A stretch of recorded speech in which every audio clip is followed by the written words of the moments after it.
Bloomberg Technos Ramadan Sparks Podcast, sebuah persembahan spesial di bulan Ramadan 2025. Berkolaborasi dengan Kode Marketing bersama Sandi Uno and Friends, kami hadir dengan obrolan inspiratif, tren bisnis dan inovasi yang menyala di bulan penuh berkah ini. Jangan lewatkan setiap episodenya. Saksikan hanya di Bloomberg Technos. Assalamualaikum warahmatullahi wabarakatuh. Waalaikumsalam warahmatullahi wabarakatuh. Selamat datang kembali di Ramadan Spark 2025 yang merupakan podcast Ramadan ini spesial kolaborasi Bloomberg Technos dan juga Kode Marketing. Kali ini seperti biasa saya Sisi Aspasia dan juga ada Winda di sini. Nanti kita juga akan membahas mengenai apa ya Win ya, bisa dikatakan ini meneladani inspirasi ataupun strategi-strategi bisnis Rasul dan juga para sahabat. Tapi tentunya seperti biasa kami berdua tidak sendiri. Ada siapa nih hari ini Winda? Kita kedatangan seorang womanpreneur gitu ya, yang sangat menginspirasi yang juga bakalan ngebagiin seluruh experience di hari ini gitu ya kepada audiens dari Kode Marketing untuk tahu gimana sih perempuan bisa mengempower perempuan lainnya untuk menjalankan bisnis tentunya di jalan-jalan dan juga syariat Islam. Iya. Mari bersama kita sambut Kakak Syifa Fauzia. Selamat datang Kakak. Waalaikumsalam. Baik. Alhamdulillah. Tidaknya sendiri, tidaknya berdua. Iya. Bertiga, ganjil insya Allah. Kayak ganjil. Iya, insya Allah. Kak, ini aku sedikit ya. Kak Syifa ini mungkin sudah banyak yang familiar juga ya. Kakak ini kan aktif juga di dunia bisnis, Ponpes. Terakhir kita kemarin main bareng ya Kak ya di Ponpes. Terus juga pimpinan BKMT, benar Kak ya, Majelis Taklim ya Kak ya. Kontak Majelis Taklim. Dan ini jamaahnya banyak sekali, jadi sudah pastilah familiar. Dan kita akan ngobrol bareng. Kita boleh mulai Kak, dari cerita Kak Syifa dulu deh. Mungkin Kakak boleh share, ada juga mungkin yang masih pengen tahu mengenai kegiatan ataupun hari ini kesibukannya apa, silakan. Baik, bismillahirrahmanirrahim. Assalamualaikum warahmatullahi wabarakatuh. Terima kasih banyak Sisi sama Winda, aku sudah diundang dalam Ramadan Sparks ya. Jadi kita ngobrol-ngobrol tentang apa yang dilakukan oleh Rasulullah terutama dalam berbisnis, terutama dalam berusaha, dan juga nggak hanya Rasulullah saja tapi juga orang-orang di sekitarnya. Iya. Jadi terima kasih banyak, aku sudah diundang untuk sharing-sharing. Pleasure. Dan seperti yang tadi ditanyakan apa yang sedang aku lakukan, terutama mungkin kegiatan-kegiatan akhir-akhir ini ya. Jadi sudah beberapa tahun ini betul aku adalah ketua umum dari Badan Kontak Majelis Taklim. Sebuah organisasi yang sebenarnya tidak hanya muslimah, ada 95%-nya muslimah, tapi 5%-nya tetap ada laki-laki juga. Dan bergerak dalam pemberdayaan dakwah, pendidikan, dan bagaimana ingin agar majelis taklim ini dapat meningkatkan kualitasnya, tidak hanya sebagai tempat untuk belajar, tetapi juga memiliki peranan yang lebih luas, dan bahkan tidak hanya dalam lingkup dakwah saja, tapi juga ada pendidikan, sosial, kemasyarakatan. Kita juga berbicara tentang kesehatan, lingkungan hidup. Jadi sepertinya majelis taklim ini karena luas sekali cakupannya, banyak anggotanya, jadi kita kepengen untuk meluaskan peranannya juga sehingga aspek-aspek kehidupan dari masyarakat ini dapat bisa dibahas dalam pembelajaran di Majelis Taklim dan juga kegiatan-kegiatan yang dilakukan oleh organisasi kami. Dan alhamdulillah sekarang ini sudah usianya di bulan Januari 2025 itu sudah 44 tahun. Usianya mungkin lebih tua dari aku ya, usia BKMT, dan sudah ada di seluruh provinsi di Indonesia, 400 lebih kabupaten, ribuan kecamatan, puluhan ribu majelis taklimnya. Nah, jadi kalau udah dihitung, aku nggak tahu deh ya jumlah jamaah dan anggotanya berapa. Alhamdulillah itu adalah satu hal yang harus disyukuri. Tapi juga yang harus kita fokuskan adalah tidak hanya berpikir pada kuantitasnya, jumlah orangnya, jumlah banyaknya, tetapi juga kualitasnya. Jadi harus bisa Majelis Taklim ini menjadi solusi dari permasalahan bangsa, solusi dari permasalahan umat, dan insya Allah mudah-mudahan bisa memberikan kebermanfaatan yang luas. Jadi memang kegiatan utama aku adalah mengunjungi dan juga memberikan pendalaman organisasi, bersilaturahim dengan para penggiat-penggiat Majelis Taklim di seluruh Indonesia. Dan juga aku adalah ibu dari 3 anak. Oh iya, Masya Allah. Aku adalah ibu dari 3 anak. Dan juga seperti yang tadi Sisi katakan, kita melanjutkan warisan amanah perjuangan dari almarhumah ibundaku bersama dengan kakak-kakak dan keluarga kita. Ada pesantren yatim di Asy-Syafi'iyah dan juga Universitas Islam Asy-Syafi'iyah. Jadi lumayan ada pendidikan, dakwah dan sosial, termasuk juga urusan domestik rumah tangga. Ini nggak lumayan, Kak. Oh my god. Kita coba untuk menjalankan sebaik-baiknya dan semanfaat-manfaatnya lah gitu kira-kira. Jadi keren ya Win ya, profilnya keren kan. Jadi aku pernah ngobrol waktu itu sama Univera, kalau after dari Ponpes, Kak Syifa ini salah satu orang yang aku temuin, itu simpul dunia mahirnya tuh dipikirin. Jadi sampai Ponpes kan. Tapi ini karena belajar dari banyak orang dan juga belajar dari para guru-guru, ustadz-ustadzah juga yang membimbing dan memberikan penanaman kali ya, kalau aku bilangnya penanaman value. Dan terutama juga ibuku dan keluargaku tuh benar-benar menanamkan value kita dari kecil-kecil. Jadi hal seperti itu tuh kayak bukan sesuatu yang baru atau asing lagi gitu, tapi memang public service, melayani masyarakat tuh memang hal-hal yang udah kita lakukan dari kecil gitu. Kak, kita Masih masuk kan deh kita ke dalam masuk ya, nih Kak Syifa, yang aku cukup curious, berperan dan berganti peran dari domestik ke sosial ke masyarakat dengan pendidik, banyak sekali leader gitu kan. peranan yang harus ditanggung bebannya gitu di kiri di kanan gitu 360. Gimana membagi peran itu Kak Syifa? Gini, jadi kalau aku ada 2 nih. Pertama, aku belajar dari apa yang disampaikan ibuku almarhumah Ibunda Profesor Dr. Hajatuti Alawiyah. Beliau tuh mengatakan kayaknya nih beliau juga dapat dari ayahnya, jadi kakekku. Jadi kalau bisa itu waktu itu dibagi 3. Jadi dalam kehidupan kita waktu tuh kita bagi jadi 3. Yang pertama adalah untuk diri kita sendiri. Jadi pahami potensi dalam diri kita. Terus juga harus bisa memberikan kesempatan kita untuk bisa happy, untuk bisa mindful, untuk bisa fokus dengan apa yang kita suka. Sehat, jadi jaga jasmani. Jadi pertama tuh untuk diri. Oke, diri. Yang kedua itu untuk keluarga. Fokusin kepada keluarga, jadikan apa yang kita lakukan itu bisa saling mendekatkan, saling bisa memberikan kehangatan dalam keluarga, menjaga apa yang ada di keluarga kita, apakah itu dari kalau kita masih punya orang tua, lalu adik kakak, lalu juga apakah punya suami atau istri, lalu punya anak. Jadi menjaga bagaimana kehidupan berkeluarga itu mengambil 30% nih, kira-kira 30%-an dari waktu kita dan memberikan fokus yang sebaik-baiknya kepada keluarga. Lalu yang ketiga yang kadang-kadang orang suka lupa, yaitu memberikan waktunya untuk masyarakat, untuk orang lain. Jadi ada 3 gitu. Jadi jangan sampai nih, maksudnya kita kayak selalu berpikir oke, pokoknya untuk aku Self-centered banget gitu kan. Terus kedua kan pasti ada keluarga dong. Oke, pokoknya bagaimana nih memenuhi kebutuhan keluarga, memenuhi ataupun mencapai apa yang kita mau dari mimpi goals kita dalam berkeluarga gitu. Misalnya sama ayah, ibu ataupun sama suami dan istri kita. Nah, ini selalu kayak pokoknya keluarga harus gini. Tapi ternyata lupa bahwa memang baiknya ada waktu yang juga kita berikan untuk masyarakat, hal-hal yang kita, jadi kan Allah udah memberikan nih segala kesempurnaan dalam diri kita gitu ya, dari kita punya akal, kita punya ilmu gitu, kita punya tubuh kita yang bisa kita lakukan untuk kebermanfaatan. Jadi manfaatkanlah hal itu sebaik-baiknya. Dan dari 3 hal itu yang aku pelajarin dari buku. Dan yang satu lagi ya, aku kayak aku baru baca nih ada satu jurnal gitu ya dari Harvard itu tentang mindfulness. Kayaknya sekarang banyak ya orang belajar mindfulness kan. Tadinya tuh aku kayak apa sih mindfulness gitu kan.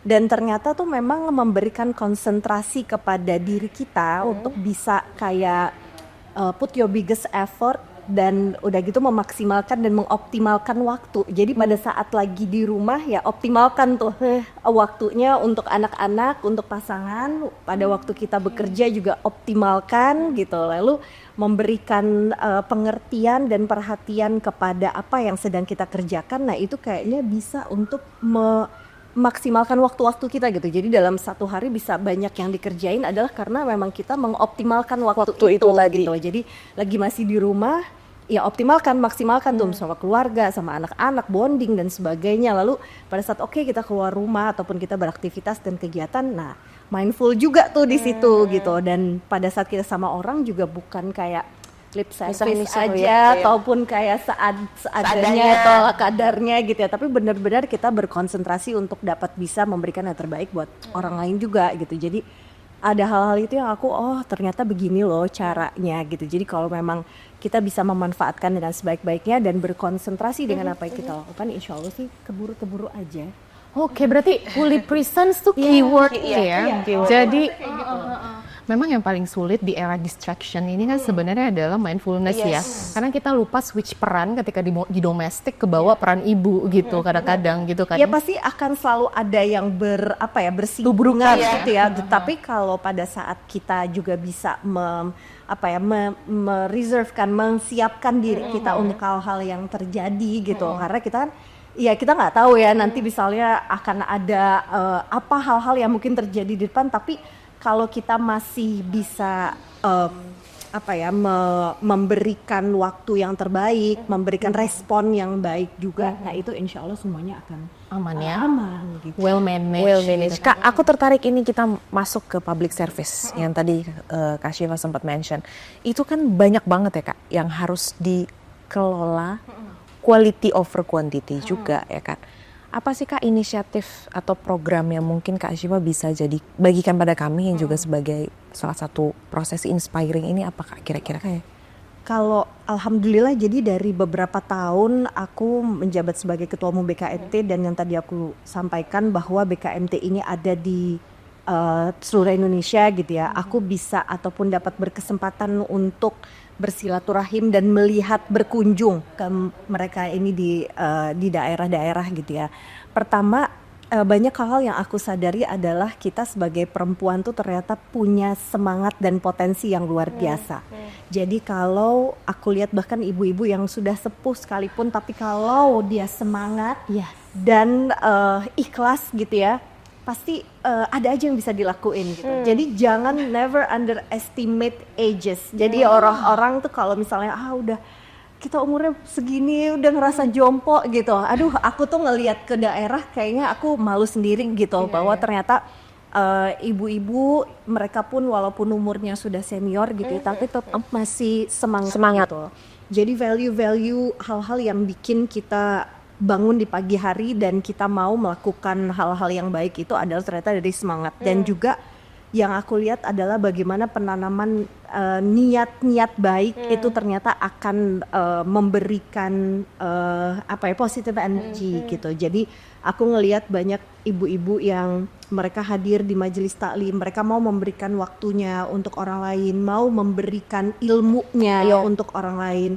Dan banyak dari mereka yang misalnya adalah pengusaha ataupun misalnya dulunya dokter, mungkin karena udah sepuh, udah pensiun, ataupun ada yang ASN dan lain sebagainya, tapi masih merasa bahwa dirinya tuh punya potensi dan punya waktu gitu. Jadi kenapa harus diem aja gitu, kenapa harus nggak ngelakuin apa-apa gitu, sementara banyak hal bermanfaat yang masih bisa dilakuin.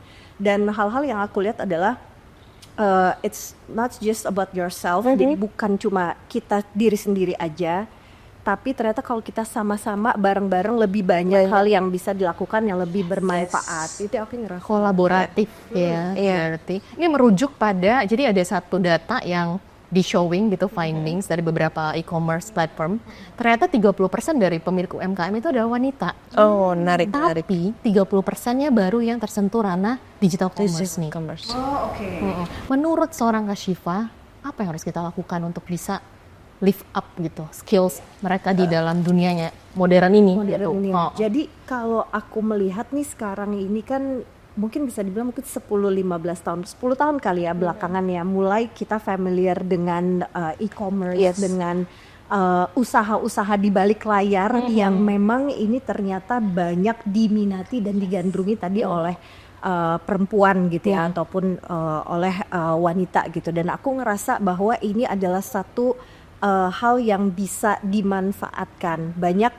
Banyak mungkin perempuan juga di luar sana yang tadinya masih sungkan untuk jualan, untuk usaha, untuk berbisnis, nggak tahu caranya gitu kan, nggak tahu toolsnya apa gitu. Dan kayaknya kalau yang aku berpikir ya tadinya pokoknya oh kalau jualan tuh harus punya teman banyak, relasi banyak, networking banyak gitu. Oh harus talkative gitu ya, harus bisa ngomong, harus bisa jualan gitu misalnya.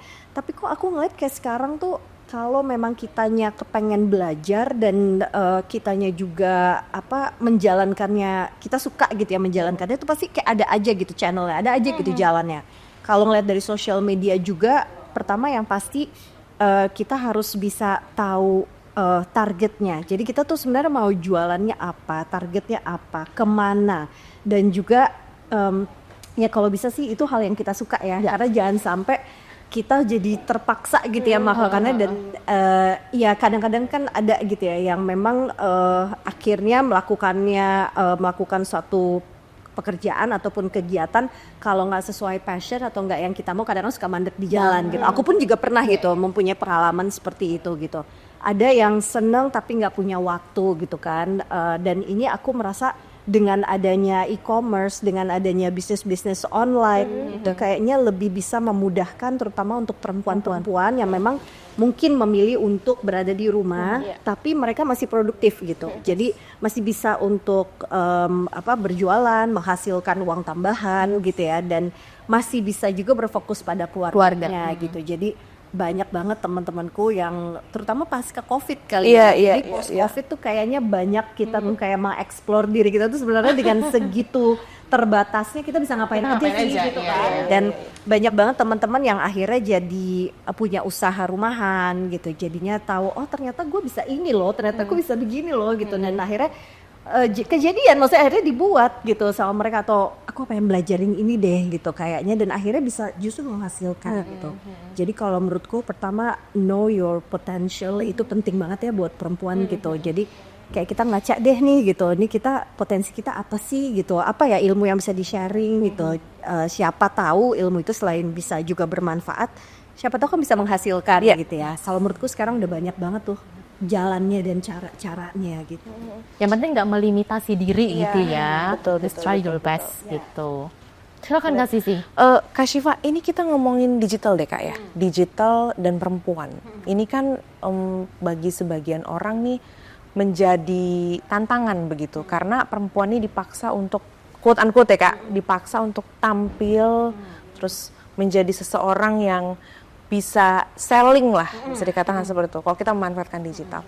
Nah ini bagaimana Kak mencoba mengawinkan nilai-nilai ini supaya tadi tetap melek, tapi kita juga nggak lupa nih kalau kita juga sebenarnya di digital ini kita harus tetap bisa mumpuni, mengakalinya lah Kak untuk ini gimana? Karena kan gini ya, teknologi ini kan akan terus develop ya. Kita nggak bisa kayak mengunci diri dan akhirnya kita nggak kena dengan teknologi, ataupun kita nggak bisa adapt dengan apa yang teknologi melahirkan dan kebermanfaatannya buat kita. Dan itu juga terutama akhirnya juga meng-affecting perempuan ini, bagaimana bisa memanfaatkan teknologi ataupun digitalisasi ini dengan sebaik-baiknya. Nah kalau aku sekarang kayak ngelihat ya, makin ngelihat social media sekarang, kayaknya justru ada di mana konten-konten yang bisa menarik dan views-nya itu bisa naik, bahkan nggak harus hard selling. Bukannya kita jual punya hijab nih gitu kan, terus dipakai terus ayo beli gitu. Kayaknya nggak harus kayak gitu lagi sekarang gitu. Tapi kayak kita udah makin punya banyak cara untuk bisa jualan, nggak harus menampilkan diri kita bahkan gitu ya. Bahkan banyak aku lihat ada beberapa brand-brand muslimah ya terutama gitu yang sudah tidak menampilkan mukanya lagi gitu ya, tetap selling gitu. Dan ada juga misalnya yang mencoba menggabungkan ada value tapi juga pada akhirnya ada soft sellingnya di situ gitu. Kalau aku merasa ini cocok nih buat perempuan gitu ya, artinya kita ada yang memang mencoba dengan metode hard selling yang pokoknya ini barangnya ini, belinya segini, harganya berapa dan lain sebagainya, ayo belinya di mana. Ada juga yang mencampurkan kepada kehidupan value-value-nya secara pribadi ataupun di masyarakat gitu ya, tapi tetap menjual. Dan aku rasa sekarang udah banyak banget cara-caranya gitu ya, banyak yang punya punya tahu lah gitu ya, tahu caranya seperti apa sehingga mereka lebih bisa gitu menjual sesuatu menjadi satu bisnis atau unit usaha yang bukan hanya hard selling tapi soft selling gitu, dan itu menurutku cocok banget untuk style perempuan ya gitu, untuk mereka masih tetap bisa berada di rumah, kalaupun memang nggak bisa keluar rumah tetap berada di rumah tapi tetap bisa menghasilkan. Oke, konsep storytelling ya, nanti angle yang diambil paling banyak saat ini gitu. Kak Syifa sendiri, konsep storytelling itu di bisnis realnya, Kak Syifa jalanin, apa sih yang paling bisa diambil sama teman-teman yang baru memulai bisnis gitu ya? Terutama yang, udahlah kalau misalnya malu bisa ambil konsep ini, kalau nggak terlalu talk aktif bisa ambil konsep ini gitu, mungkin bisa dikasih tips and trick sih. Jadi kayak misalnya nih, aku udah pernah ya menjalankan satu bisnis gitu ya, bisnis service untuk cleaning di rumah gitu ya. Tapi kayaknya mungkin ternyata itu bukan hal yang aku suka kali ya gitu ya. Jadi aku punya tantangan sendiri tuh di situ gitu. Kita kepengen mengadaptasi suatu bisnis yang dijalankan oleh beberapa orang gitu ya. Kita coba deh gitu.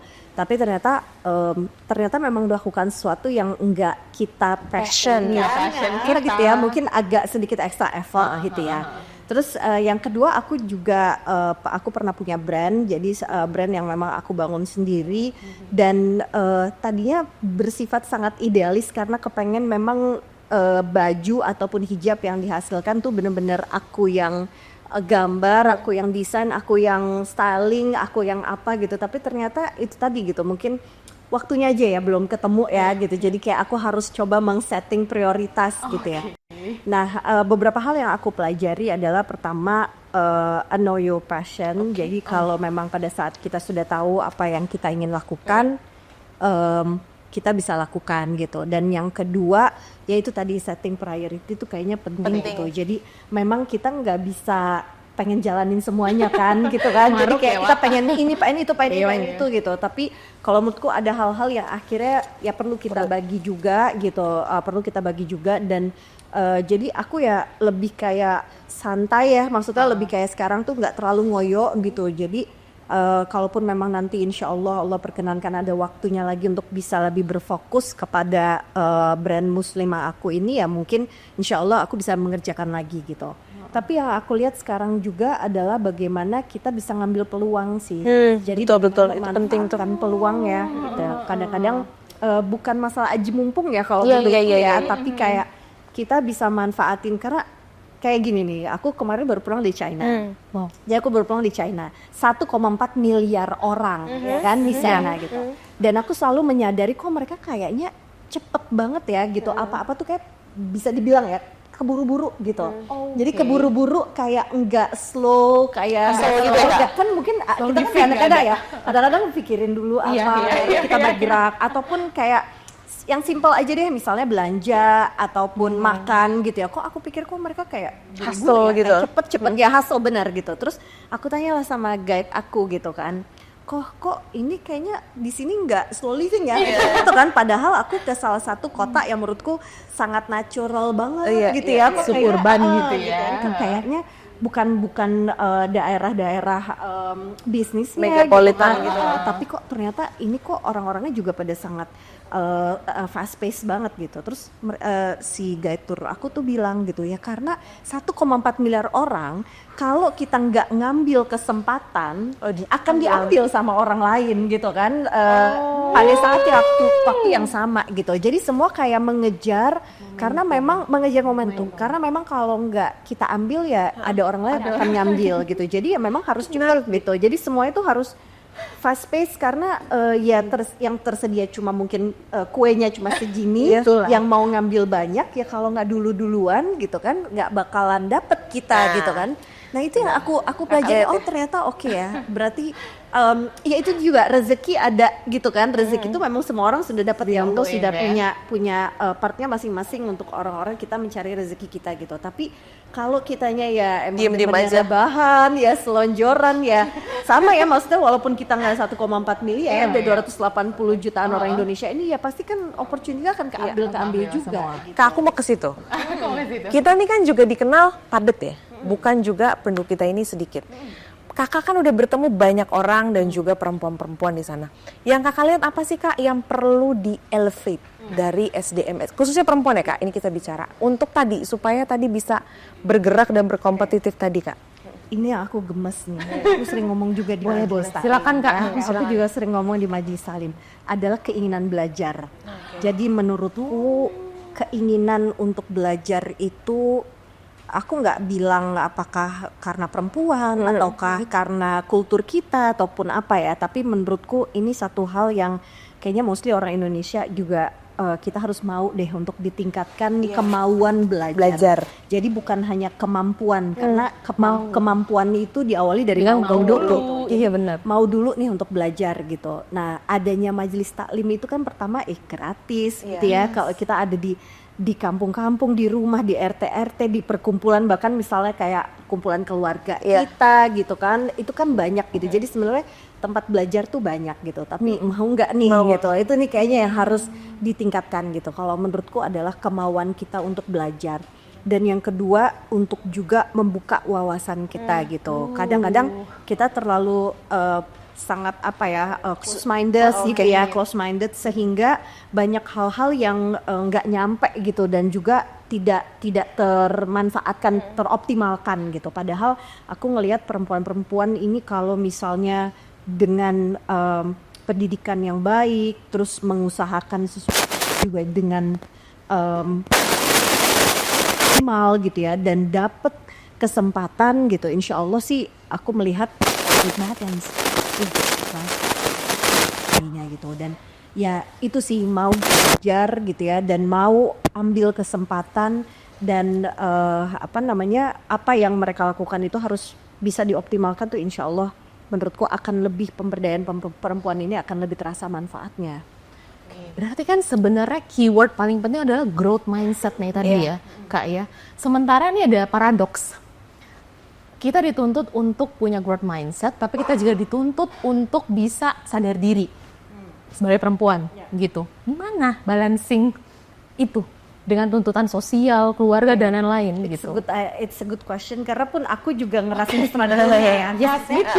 Sama-sama nih, artinya kita juga pasti merasakan struggle-nya gitu. Pasti kita akan ketemu dengan struggle, bukan di tengah-tengah ya, tapi along the way lah, perjalanannya gitu ya. Di titik mana sih gue harus standing gitu kan? Perannya gimana gitu? Karena memang gini, kalau aku ngerasa pertama ya itu tadi gitu, dari kesempatan yang mungkin belum tentu ada, atau pada saat kesempatan terbuka yang mau ambil kesempatannya juga banyak gitu kan. Dan kalau menurutku gini sih gitu, artinya kita sebagai perempuan pun juga jangan sampai lupa, ataupun jangan sampai kita malas untuk upgrade diri.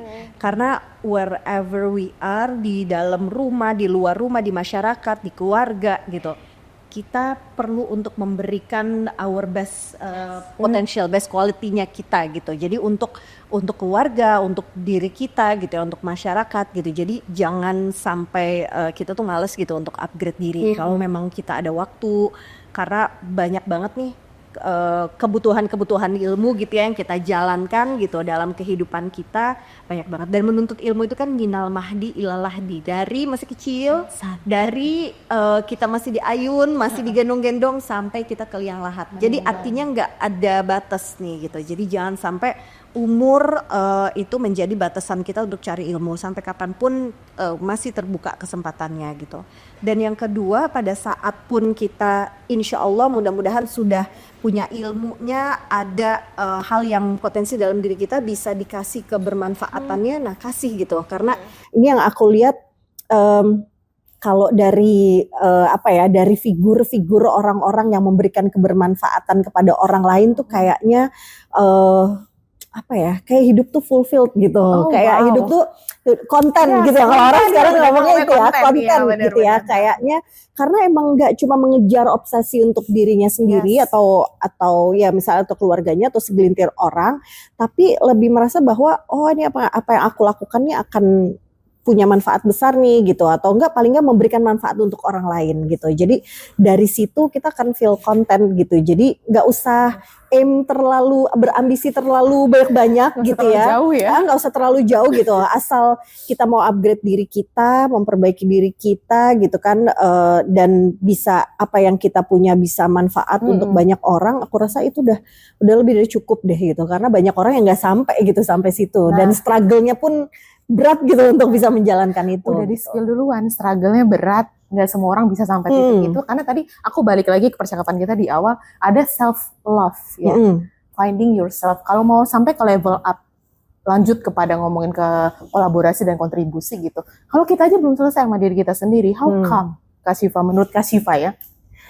Fenomenanya kan mencari jati diri ini juga aku tuh, penting. ini lumayan deep ya jadinya Iya. lumayan deep ya. Jadi deep talk gitu ya. Kalau menurutku artinya bukannya, maksudnya gini, kita bersyukur dengan apa yang Allah berikan kepada kita, dan kita bersyukur dengan kemampuan dari apapun yang kita usahakan gitu ya. Tetapi kita nggak ada salahnya yang tadi aku bilang untuk self development, upgrade diri kita dengan berbagai ilmu, berbagai kesempatan, berbagai wawasan gitu ya.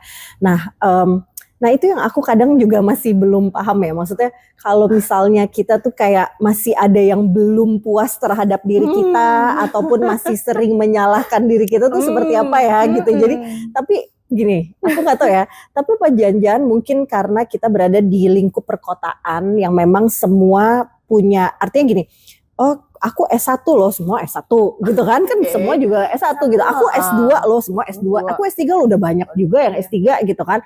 Aku tuh begini loh, aku tuh begini, udah banyak gitu ya. Tapi lebih kepada kayak kebermanfaatan sih, itu kalau menurutku kuncinya gitu. Jadi banyak yang rasanya gitu ya, kalau yang aku pahami gitu ya, lebih kepada kepengen ada aim-nya, ada goals-nya, tapi terus goals-nya buat apa gitu. Jadi kayak sekolah tinggi-tinggi, oh iya lulus lo punya titelnya gitu kan, tapi terus buat apa gitu kan, buat apa gitu. Atau misalnya aku pengen belajar ini, kesana kemari, oke, tapi terus apa nih setelah itu gitu. Karena hal yang paling tinggi dari ilmu yang kita dapatkan tuh kan bisa sharing ilmunya itu kan gitu. Nah jadi menurutku jangan menjadikan ilmu itu sekedar kayak yang penting lulus gitu, yang penting ada, yang penting kelihatan gitu, atau ya yang penting ada titelnya gitu ya, yang penting kita udah lebih daripada teman-teman yang lain misalnya gitu kan, tapi terus kebermanfaatannya apa gitu.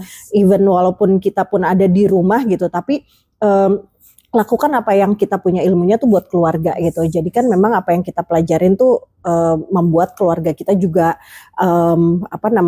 bisa mempunyai value yang sama gitu. Karena tanemin value sekarang itu kan susah banget ya. Aku tuh punya anak ya udah remaja lah ya, udah remaja.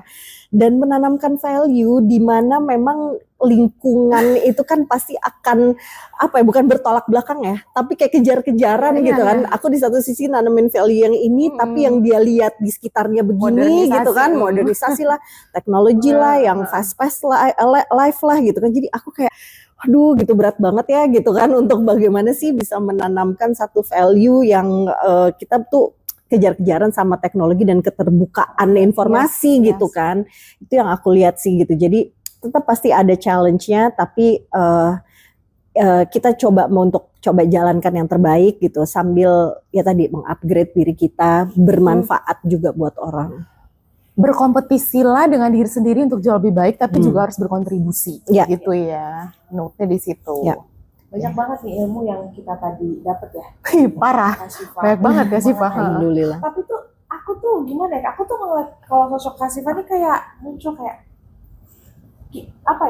banyak tanggung jawab Kak. In one time. How you handle it? Tadi yang aku bilang, maksudnya 33 ya, itu ya. jadi alhamdulillah, kalau mungkin aku pertama alhamdulillah maksudnya Allah kasih sehat gitu ya, karena menurutku itu yang pertama harus disyukuri gitu ya. Allah kasih sehat dan Allah kasih kemampuan untuk bisa coba membagi waktu itu gitu. It's still a struggle gitu, masih terus perjuangan, karena aku juga punya aku punya teenager, aku juga punya anak-anak yang masih kecil yang juga membutuhkan keberadaan aku di rumah gitu ya.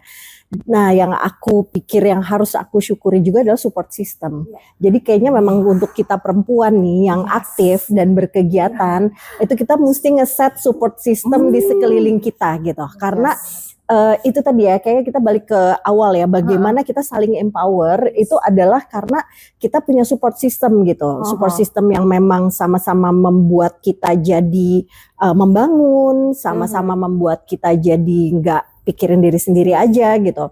Aku punya support system keluarga, suami gitu ya, teman-teman yang memang bisa memberikan masukan, dorongan, support gitu, bahkan menjaga gitu ya. Dan menurut aku itu penting banget gitu ya untuk dimiliki perempuan gitu, bahwa support system yang baik dan yang mumpuni itu perlu banget disyukuri gitu, dan itu mesti menjadi satu hal yang kita bangun bersama-sama gitu, dari apakah kayak dari aku dewasa gitu ya, udah terbentuk gitu bahwa bagaimana nih aku harus bisa nanti pada saat punya suami gitu ya, pada saat punya anak, berkeluarga, bisa menanamkan value-value yang menjadikan mereka support system terbaik aku gitu. Jadi walaupun pergi-pergi tapi tetap misalnya suami mendukung, suami mengizinkan, anak-anak juga tetap bisa dapat perhatian gitu. Kalau menurutku yang tadi itu ya, sehat dari Allah, kemampuan untuk dapat bisa kita bermanfaat, dan juga support system tuh alhamdulillah sih hal yang paling aku syukuri banget. Itu penting banget ya, di tengah tuh ada ungkapan musuh terbesar wanita tuh justru kadang Wanita itu sendiri, benar. Jadi kalau dulu aku di Hijabers Community, sebelum aku di BKMT, aku memimpin Hijabers Community gitu ya, kita pernah bilang kayak, kan kita sering ya dengar women support each other gitu ya.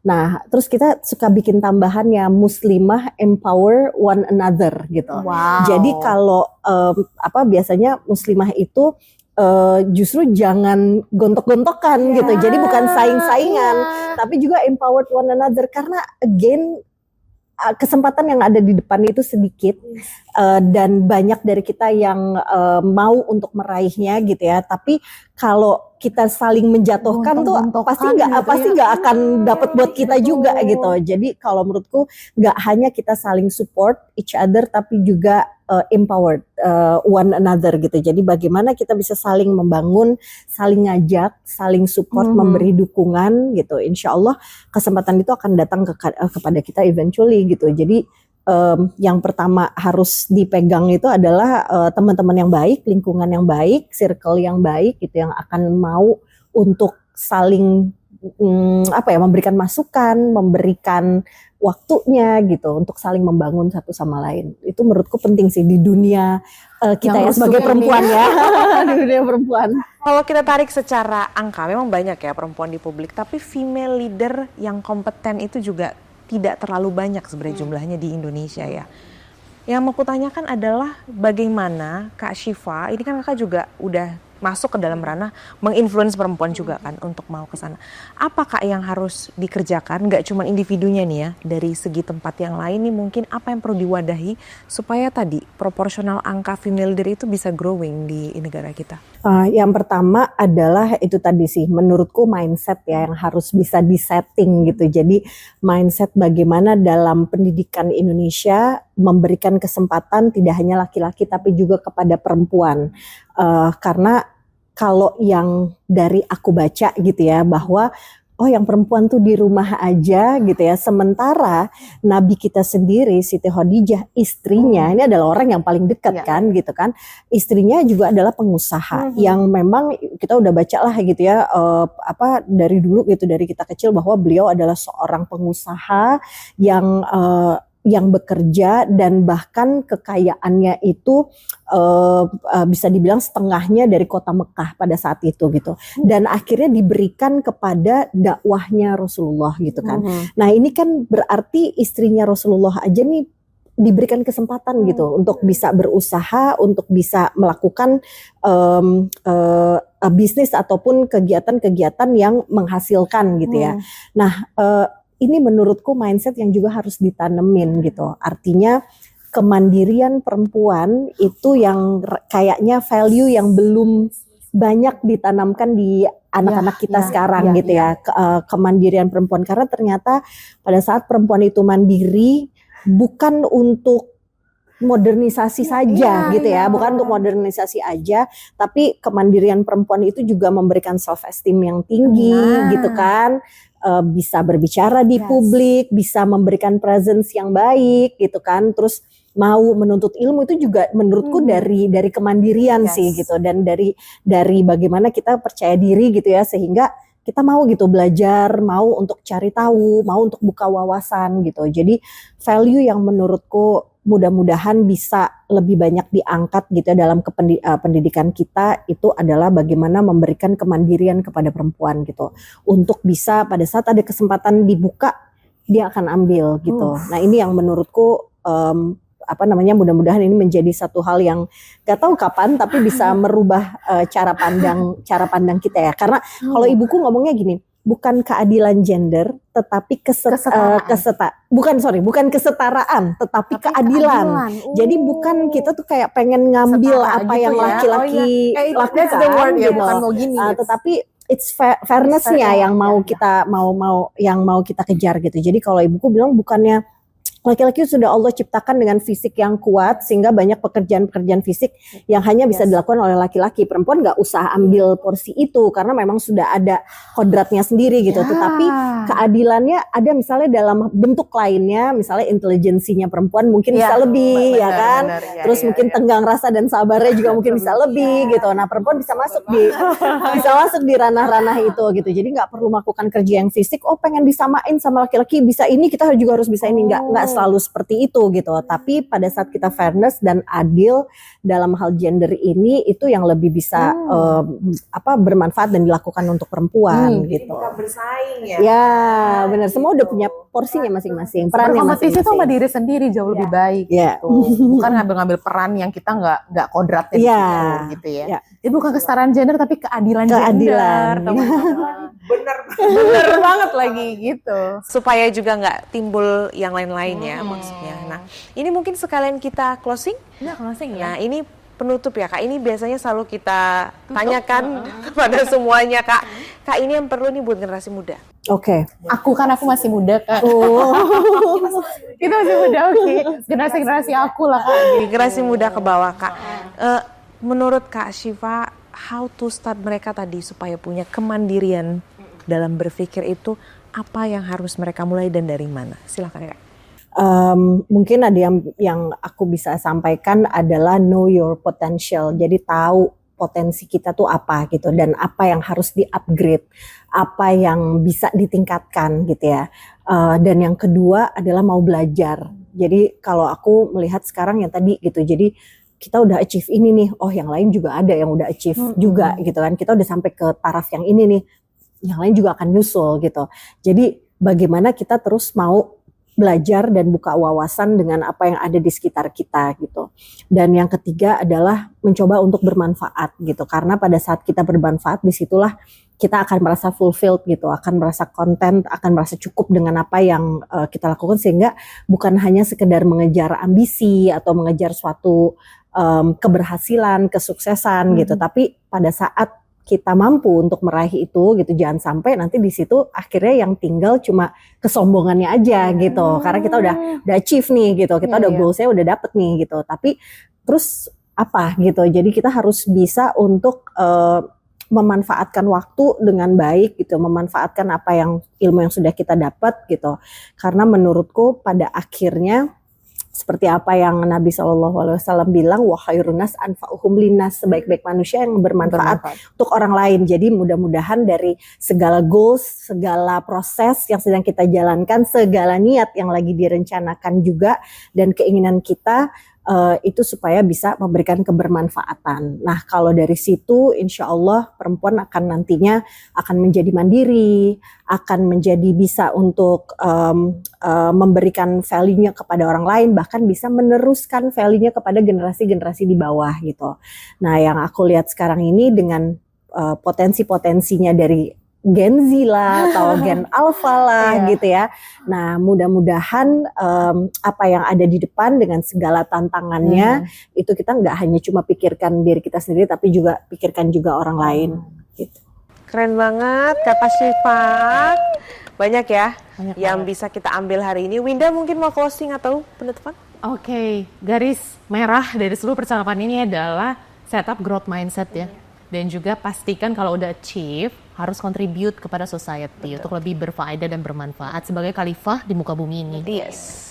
Terima kasih teman-teman sudah nonton Kode Marketing edisi Ramadan Smart. Kita bakal ketemu lagi dengan narasumber-narasumber lainnya yang juga memberikan informasi dan insight yang bisa kita Luar aplikasikan di kehidupan kita sehari-hari. Saya Winda dan Sisi Kak Syifa mengucapkan Assalamualaikum warahmatullahi wabarakatuh. Bye-bye.